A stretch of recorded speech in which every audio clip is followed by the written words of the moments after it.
স্ক্রিনে যে নাম্বারটি দেখছেন এই নাম্বারটি চ্যানেল কর্তৃপক্ষের নাম্বার। এই নাম্বার ইমেল এবং হোয়াটসঅ্যাপ আছে।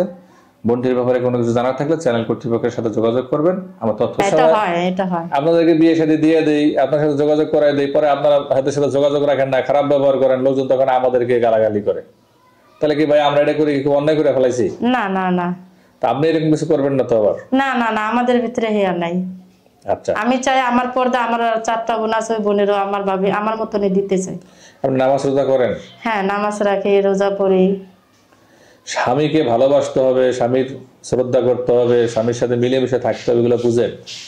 হ্যাঁ, অনেকটাই বুঝি। কিসের জন্য সংসারে বড় মেয়ে, আবার আমার আম্মুরে দেখছি, আমার আব্বুর সেবা যত্ন বা আমার আব্বুর কি করতে হয় না করতে, আমার আম্মুরে তো দেখছি, তো তবু অনেকটা আমি বুঝতে পারি। হ্যাঁ বুঝতে পারি। বা আমার আম্মু বইলা দিছে যে মা, স্বামীর সংসারে গেলে স্বামীর সেবা যত্নের ভিতরে রাখবা, স্বামীর খেয়াল রাখতে হবে। হ্যাঁ হ্যাঁ। স্বামী যদি একটু অভাবী হয় বা বদমেজাজি হয় তাহলে মানে কিভাবে চলবে? এটা নিজের বুঝতে হইব, নিজের ধৈর্য ধরতে হইব, নিজের এটা দেখতে হইব যে আমার স্বামী এখন কিরকম বা একটু পর কিরকম।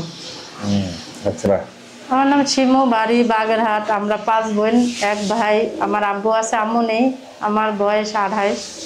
আমি সংসারে বড় মেয়ে, সংসারে হাল ধরতে ধরতে আমার বয়স যে কোন দিক দিয়ে 28 হয়েছে আমি নিজেও বলতে পারি না। 28 বছরের মেয়ে, রক্ত মাংসের শরীর, দুই একটা প্রেম বা পরকীয়া করেন নাই? পরকীয়া বলতে গেলে ভাইয়া, আমার সংসারে আমার আম্মু মারা যে সময় গেছে, সময় আমার ভাইটা ছোট ছিল, আমার বোনটি ছোট ছিল, তখন ওদের লালন পালন করতে হতো। আমার বয়স যে কোন দিক দিয়ে গেছে আমি নিজেই বলতে পারি না, প্রেম তো দূরের কথা। মানে আপনি এতটা করার মধ্যে ছিলেন? হ্যাঁ হ্যাঁ, আমি মানে পুরো ওদের লালন পালন করতে হতো। আমার সময় যে কোন দিক দিয়ে আছে আমি নিজেও বলতে পারি না। এদিক দিয়ে বাইরের কাজ, এদিক দিয়ে ওদের মানুষ করা। শোনেন, তারপরে তো আমরা তো মানুষ না, আমরা শরীরের একটা জৈবিক চাহিদা আছে। রাত্রে যখন শুইতে গেছে না তখন কিন্তু কারোর সাথে কিছু করতে মন চায় নাই? চাইলে কি হবে ভাই, ওই টাইমে সংসারের ইয়াতে মাথা, ওই টাইমে চেষ্টা ঠিক থাকে না। এখন হঠাৎ করে এই বিয়ের শখ বা স্বাদ কেন আসলো তাহলে? স্বাদ বলতে গেলে এক আপুর সাথে আমার পরিচয় বা আপুর সাথে আমার যোগাযোগ আছে, বর্তমানে আমাদের বাড়িতে আসে, কথাবার্তা বলি। আবার দেশ গ্রামের মানুষ বর্তমানে কুটু কথা বলে, আজে বাজে বলে, বা তোর 4টা বোন আছে, ওই বোনের কিভাবে দিই, তোর বয়স পার হয়ে যাচ্ছে, এই সব কথা শুনে আমার অনেক খারাপ লাগলো। পরে ওই আপু আসলো, ওই আপু বললো, যাওয়ার পরে আপনাদের নাম্বার দিল, নাম্বার আমি যোগাযোগ করে আপনাদের এখানে আইসা আমি আপনাদের সাথে সব শেয়ার করলাম। সব শেয়ার করছেন।